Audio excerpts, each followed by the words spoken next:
Então vamos dar continuidade aqui à nossa aula sobre sacrifícios, né, o assunto.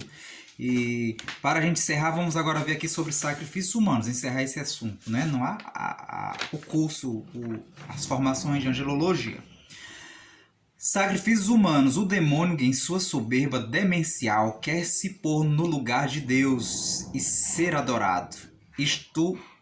Tudo isto eu te darei, se prostrado me adorares, como ele disse a Jesus, teve atrevimento de dizer a Jesus lá em São João, Evangelho de João, capítulo 6, versículo 9. Ousou ele dizer ao próprio Salvador, oferecendo-lhe os reinos deste mundo.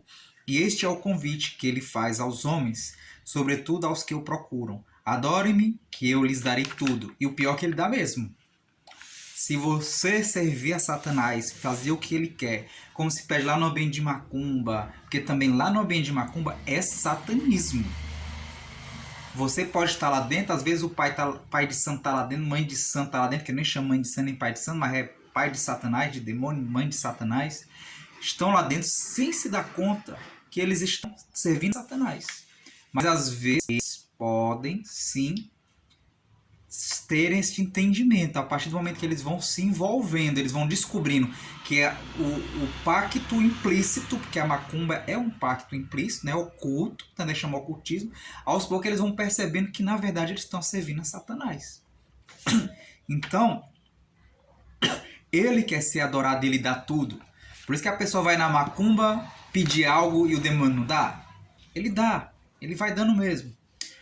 Homicida desde o princípio, como o caracterizou Jesus Cristo em João capítulo 8, versículo 44. Ele é homicida.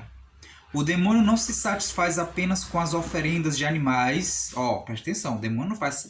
Por exemplo, na macumba, que é o lugar mais fácil do demônio se camuflar, se esconder, né? Implicitamente, ocultamente, se disfarçando de entidades, de Exus, de pombagiras. Então, o demônio ele não vai ficar só satisfeito em você oferecer oferendas de animais, galinha encruzilhada, velas, alimentos, cachaça e por aí vai. Segundo se pratica correntemente nos cultos de macumba, nessas práticas lá de macumba. Sempre que ele pode, ele exige sacrifícios humanos, isso mesmo. Nós vamos ver um caso de pessoas aqui também que foi oferecida a Exu, né? Criança foi morta para Exu. Às vezes pede pedaço seu mesmo, né? Seu dedo, né? Pode ser pedaço de orelha, alguma cor sua para oferecer, entendeu? Então lá na macumba o negócio não é brinquedo não, viu? Você pensa ali, você chega lá bonitinho, parece tudo santo, até às vezes o pai de santo e a mãe de santo vão se envolvendo, pensa que é só cor bonitinha, mas não é assim lá essas cores não, viu? É satanismo oculto, não é declarado, que é o que a gente viu aqui, né? Que é o pacto implícito, não é o pacto explícito, que você sabe que está indo diretamente a pedir coisas a Satanás, é indiretamente você está pedindo. Então isso não é algo que se tenha dado apenas na antiguidade, como eu havia falado, esses sacrifícios, mas entre os povos bárbaros, mas ocorria ainda em nossos dias e incorre. E entre nós, conforme veremos adiante. Magia negra ou feitiçaria. Vamos ver aqui os aspectos históricos de magia negra e feitiçaria. Não vos dirijais aos magos, nem interrogueis os adivinhos. Lá em Levítico já dizia esse capítulo 19, versículo 31. Tem gente que toma essa passagem para dizer, mas isso aí era lenda, esse negócio de magos e adivinhos, isso aí não existia não. Isso aí na Bíblia foi uma forma de dizer. Os teólogos, isso é o pior de tudo isso, é filósofos e teólogos que dizem isso, né? Tem a mania de dizer isso da Bíblia. Como se essas práticas fossem só fantasia que eles estavam fazendo. E quando na verdade não é real, é prática real mesmo, a Satanás e conquistava as coisas. Como a gente viu estudando depois de todo esse curso de angelologia, como é possível o demônio fazer algo na vida de uma pessoa, mexer no sentimento de uma mulher, para poder, você faz um feitiço que aquela mulher ele vai e mexe no sentimento dela. Então se ela não estiver sobre a graça de Deus, ou se ela não for uma mulher que vai ser passada por uma provação, o demônio remexe no sentimento dela e faz ela, tipo assim, vai encantando ela para poder ela olhar só para você, querer só para você. Enfim, então a gente entende, né? Por isso que é importante desses estudos, que está fazendo você entender como que o demônio faz o feitiço acontecer, né? Então, lá em Nevi já dizia isso, essa proibição, gente. A magia negra, ou a diabólica, ou simplesmente chamada feitiçaria, consiste em um poder oculto que permite ao mago obter efeitos superiores à eficiência dos seus meios realmente empregados, tá? Então, a feitiçaria, a magia é o quê? É uma forma do bruxo, do feiticeiro, conseguir meios que está além da sua capacidade. Conforme define aí o padre Leonardo. O Leonardo vai dizer isso. Então, a feitiçaria é encontrada em todas as culturas, tem feitiçaria. No candomblé, nos índios, ele tem um ritual dele, da Pachamama, né? Então ela é encontrada em todas as culturas, em todas as épocas. Todas as épocas não deixaram de ter feitiçaria. Sempre foram tendo durante o decorrer da história da humanidade. Só que ela apresenta-se sob aspectos diversos, mas sempre com característica em comum, que é o recurso a fórmulas e rituais mágicos. Então, o que tem sempre em comum as feitiçarias práticas?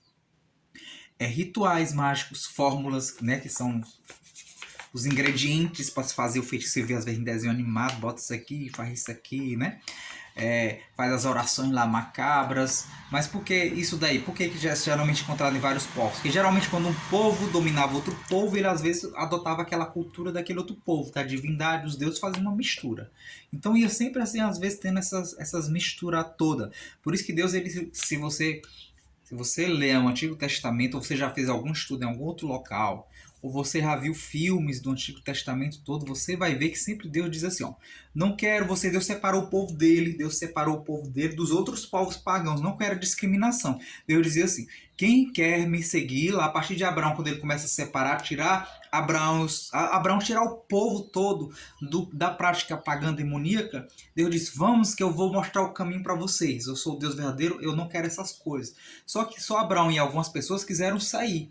O pai dele e outros quiseram continuar adorando os ídolos, os outros deuses. Não quiseram deixar aquele monte de Deus para seguir um só. Né? E um Deus que não tem imagem. Então, a partir daí, Deus já começa um trabalho, vamos assim dizer, para poder tirar as pessoas, proteger e tirar o seu povo que quisesse estar com ele do envolvimento com os demônios. Então Deus, ele começa a fazer essa trajetória com o povo e começa a dizer leis. Olha, eu não quero que vocês se misturem. Deus não precisava estar explicando por quê. Entenderam? Deus não ia precisar estar preocupando em explicar, porque não ia entender naquela época. Eu não quero que você se misture com aquele povo. Mas é porque exatamente para não absorver a cultura pagã deles. Porque a nossa tendência é essa. Se a gente fica se misturando, andando no meio de pessoas que praticam coisas erradas, a nossa tendência é cair no erro. É mais fácil você fazer coisas erradas, se envolvendo com pessoas erradas, mesmo que você não seja errado, do que você sendo uma pessoa certa e a pessoa errada se envolver com você. É mais difícil ela aprender o certo com você. É mais fácil você aprender as coisas erradas das pessoas erradas. Então, Deus, sabendo dessa nossa fragilidade, por causa do nosso pecado, nós já temos essa facilidade de cair no erro. Deus, ele vai separando. Mas não era com discriminação a ninguém, mas na verdade porque as próprias pessoas não quiseram desde o início. Vai ler em Gênesis lá, quando Deus pede a libertação, começa já a chamar o povo dele, aparece para Abraão e revela e começa a separar, como o pai dele não quer, então começa a não querer. E aí no decorrer da história, Deus vai, quando eles vão conquistando alguns locais, algumas cidades, procurando fazer com que aqueles povos também das outras cidades que eles estão, sigam Abraão para a terra prometida, mas não aceitam, ou seja, eles preferem ficar com suas divindades. Então é uma forma que Deus vai fazendo para separar o seu povo e não misturar. Então essas práticas, elas vêm desde antigamente, né? Então a magia estava tão difundida no tempo antigo que consistia num perigo para o povo eleito de Deus, que é o que eu falei, né? Os hebreus, o qual era tentado a imitar os vizinhos. Então a Bíblia, que ela vai falar, ela ressalta essa prática no Egito. O Egito tem essa prática. O livro do Êxodo, lá no capítulo 7, ele vai narrar como tendo Moisés e Arão feito prodígio diante do faraó, né? Se você não viu ainda a história, né, depois da Bíblia, Transformação de uma vara em serpente, as águas do rio em sangue. Os magos do farol, pela ação do demônio, fizeram o mesmo. Então, tá vendo o duelo como se fosse um duelo de divindades, ou seja, no milagre lá que Moisés vai mostrar da vara, né, sendo transformada em serpente e a água do rio em sangue, os magos vão pelo poder do demônio e faz a mesma coisa. Oxe, mas o demônio tem esse poder? Nós não estudamos como é que é possível isso dos demônios no início do curso de angelologia, né, dessas formações.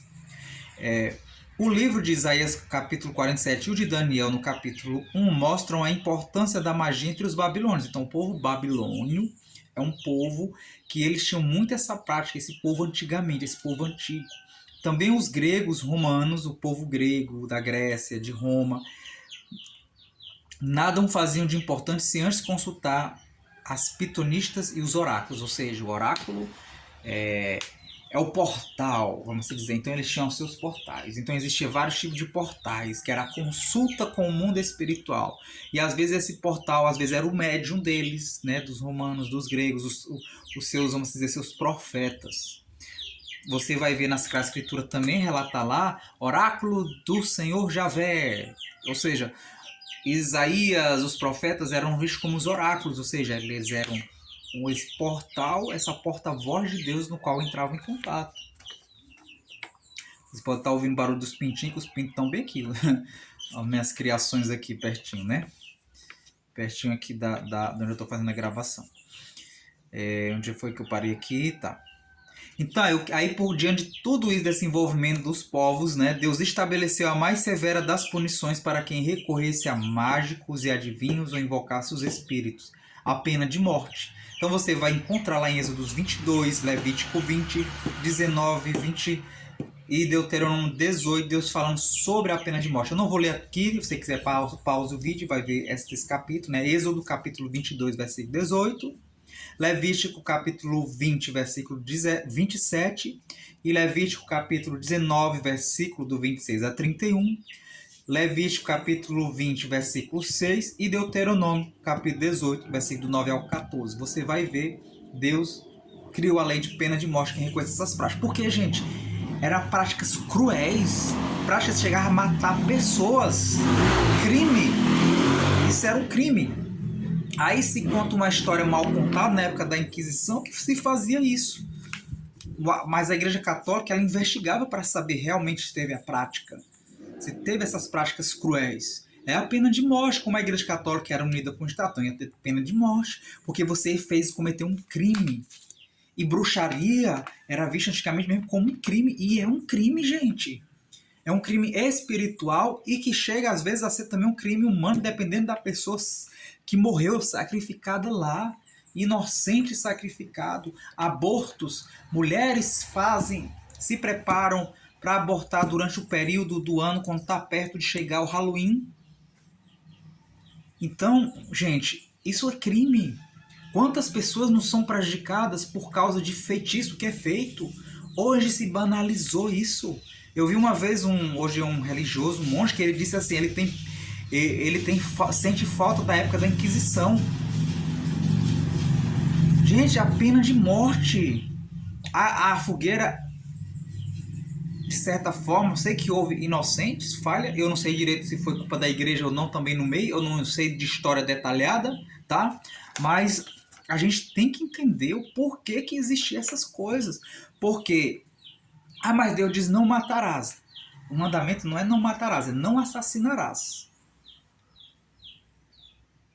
O assassinar é você matar sem motivo nenhum. É isso. Então o correto da tradução do mandamento não matarás é não assassinarás. Porque o assassino ele mata por matar. Por prazer. Agora, você matar em legítima defesa nunca foi errado e nunca foi pecado. Tanto é que está lá no Catecismo da Igreja Católica. Então, nada mais do que o povo fazia era o quê? Legítima defesa diante dos bruxos e dos feiticeiros, gente. Se defender dos ataques de Satanás, daquele que está cometendo bruxaria. Se foi comprovado que fez feitiço, bruxaria, está claro e óbvio.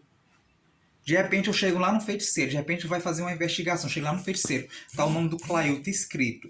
Na boca do sapo amarrado, é encontrado ali, vejo, está claro que ele fez aquilo ali para matar o Clailton, feitiço, foi feito. É um crime, gente. E o feitiço, ele pega sim. Nós vimos estudando isso, que o feitiço, ele pega sim. Se você não estiver na graça de Deus. E pode pegar você estando na graça de Deus, salvo a exceção que já vimos aqui.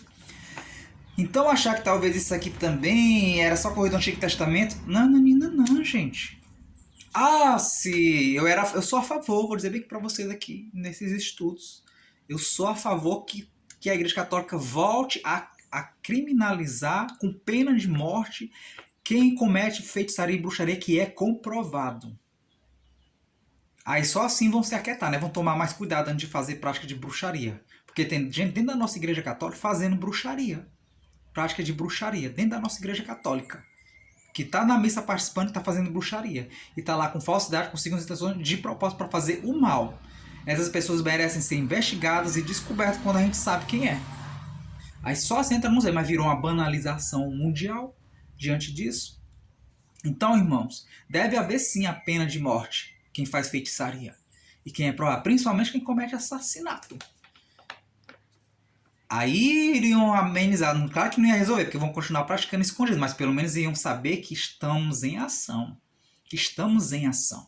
Porque nós damos muita moleza, nós somos católicos que temos sido doutrinados, uma doutrina mole para nós católicos. A nossa geração de católicos, desses tempos, desses milênios, é uma geração que foi doutrinada pelo esse povo próprio satânico, dos maçons, dessas elites aí, nos doutrinaram sem você perceber, porque existem maçons dentro da Igreja Católica e até padres e bispos nos doutrinando para poder a gente ser muito molinho, bonzinho, para poder eles por detrás conseguirem fazer abertamente suas práticas. Então que voltemos a ser católicos mesmo, fiéis, católicos de sangue, com o legado dos apóstolos de Jesus Cristo, com o legado lá da lei de Deus, da lei de Moisés, com toda essa força e esse vigor para combater Satanás, contra estas práticas heréticas. A própria polícia, quando encontra casos daqui no Brasil, que fulano matou em sacrifício pessoas, não mata, não condena a pena de morte, aí vão continuar fazendo, ainda faz ressaltar o bandido. Porque esse próprio pessoal que está no poder fazem isso, gente. Nós vimos aqui que os políticos consultam Satanás. Eles mesmos estão no poder. Claro que eles vão criar leis que favorecem eles. Acorda, vamos acordar. Entender, o estudo é para isso. Para a gente abrir a mente, a cabeça. Então, mesmo ainda depois da redenção, tais práticas infelizmente não cessaram. Então, mesmo depois da vinda de Jesus, é claro, não acabou essas práticas desses rituais. Lá em Atos 13 vai dizer, capítulo 16. Aliás, o próprio Divino Mestre havia predito que se levantariam falsos profetas, os quais fariam prodígios e milagres que enganariam até os bons. O próprio Jesus Cristo falava que falsos profetas iriam fazer prodígios e milagres. Tá cheio, gente. Igreja protestante só que tem falsos. Aí você diz, Cláudio, eu alcancei cura lá na igreja protestante. Foi, bichinho, que bom que Satanás lhe curou lá naquela igreja. Que bom, pois continue lá sendo enganado por Satanás, já que você gosta de ser enganado. A gente é fácil de ser enganado por Satanás a partir do momento que tu não aceita carregar tua cruz, tua dificuldade. É compreensível? É você ser enganado e ser levado. Sabe por quê? Porque nós, dentro da nossa igreja católica, já fomos doutrinados para sermos católicos frouxos e moles. Porque se nós não tivéssemos doutrinado para ser católicos frouxos e moles, nós aguentaríamos as dificuldades que viriam dentro da nossa vida, dentro da nossa casa, se viesse feitiçaria e bruxaria, porque também não se fala mais na nossa igreja católica. É muito difícil você ver um padre ensinando, um bispo dentro da nossa igreja, um pregador falando de feitiçaria e bruxaria que existe, só diz que isso é fruto da imaginação, que isso não existe, isso é fantasia, isso era coisa de tempos antigos, de época medieval. Só se ensina às vezes isso. Não dizem que isso é verdade, que isso não é fantasia, isso acontece de verdade, isso são fatos, isso acontece de verdade. E aí, por conta disso daí, o que acontece? Vai doutrinando, tem doutrinado você, na hora que vê um feitiço, vê um problema que o psiquiatra não entende, vê um problema que é espiritual, que o psiquiatra não resolve, neuro não resolve, psicólogo não resolve, muitas vezes eles não vão dizer para você, porque são outros que participam dessas coisas, ou às vezes nem acreditam, e aí você vai ficar lá ganhando, eles vão ficar ganhando dinheiro contigo, né? Tu indo só lá o tempo inteiro e ganhando dinheiro e tu nunca te cura, eu te aconselho bem aqui, se essas pragas, eu sou a favor da medicina do médico, nós estudamos aqui que Deus deu o dom aos anjos, os anjos eles são médicos também, que eles curam, então se você vai nesses ambientes bem aí, tá com muito tempo e nunca curou tua vida, eu te aconselho, abandona essas porcarias desses tipos de médicos, porque eles só estão roubando teu dinheiro, eu sinto muito. Peça a Deus uma luz para encontrar um médico bom como o Guido Scheffer, que era espiritual, que enxergava o campo espiritual e humano, e ajudava nos dois lados. Então, tá faltando isso na nossa igreja, irmãos, para que a gente aprenda a ser católicos fiéis de verdade, enxergar essas verdades. Jesus mostrou isso, que existia demônio cura, nós aprendemos isso. Nos primeiros tempos do cristianismo, os padres da igreja combateram muita feitiçaria. Na Idade Média, como eu falei, os grandes doutores como São João de Salisbury, em 1120 a 1180, combateu a bruxaria e a feitiçaria. São Tomás de Aquino também, mais ou menos na época de 1225, o ano de São Tomás de Aquino, combateu a bruxaria e a feitiçaria. São Boaventura, em 1221, também combateu a feitiçaria e tantos outros. Continuaram o mesmo combate estudando a fundo a feitiçaria. E assim foi adquirindo na nossa igreja provas, irmão, de pessoas que abandonaram a feitiçaria, a bruxaria. E é por isso que a Igreja Católica tem relatos de fatos de pessoas que saíram verdadeiramente desses ambientes. Como, por exemplo, eu vou mostrar um testemunho hoje, atual, no final dessas formações do Zachary, que foi satanista a nível mundial. E eu estive presente em Teresina, eu gravei no meu notebook, são 2 horas de gravação, eu vou botar o testemunho dele, depois eu vou comentar em cima. Então, tem pessoas que saem sim, vai para a igreja católica e testemunha. Tem aqueles que não vão dizer abertamente, mas tem aqueles que contam só para a igreja e fica lá relatado, com um nome fictício. Como é feita as práticas lá dentro. Então, a nossa igreja católica, irmãos, ela tem comprovações de fatos.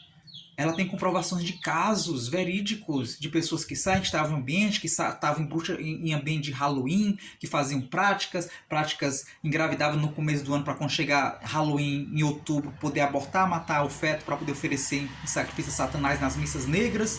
Então tudo isso existe, irmão. A nossa igreja católica tem relatado porque pessoas converteram, que não é brincadeira.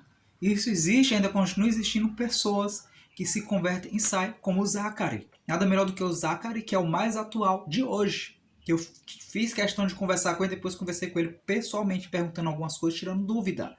Um satanista, que eles consideram são 10 tipos de satanista, como se fosse 10 papas de Satanás. Ele era um desses papas de Satanás. Entendeu? A nível internacional. Então eles têm uma hierarquia de obediência e serviço. Então eles têm os grupinhos que formam ali no local para fazer o sacrifício e ele tem os seus chefes maiores, que são esses papas. Então existe, não é brincadeira. Tudo que a gente tem falado até agora nos estudos são fatos reais, é verídico, todas essas coisas, porque vem de relatos desde antigamente, não é de agora. A época, entretanto, em que o problema se tornou mais vivo foi o começo dos tempos modernos. Então o problema se tornou pior dessas práticas foi nos nossos tempos modernos. Por quê? Em virtude da enorme decadência religiosa que seguiu a declinar da Idade Média. Então, quando começou a declinar a fé do povo por causa da inteligência, do intelectual, dos estudos, com a explosão de orgulho e sensualidade do Renascimento, quando veio a preocupação com a sexualidade, a imoralidade, finalmente a crise de revolta contra a igreja que deu no protestantismo. Então, quando surgiu a crise de revolta contra a igreja em 1500, com os protestantes, quando nasceu lá o amaldiçoado do Lutero, deste padre que está no inferno, conforme a revelação de uma mística, eu não recordo aqui o nome, que ele está no inferno, ela viu Lutero no inferno.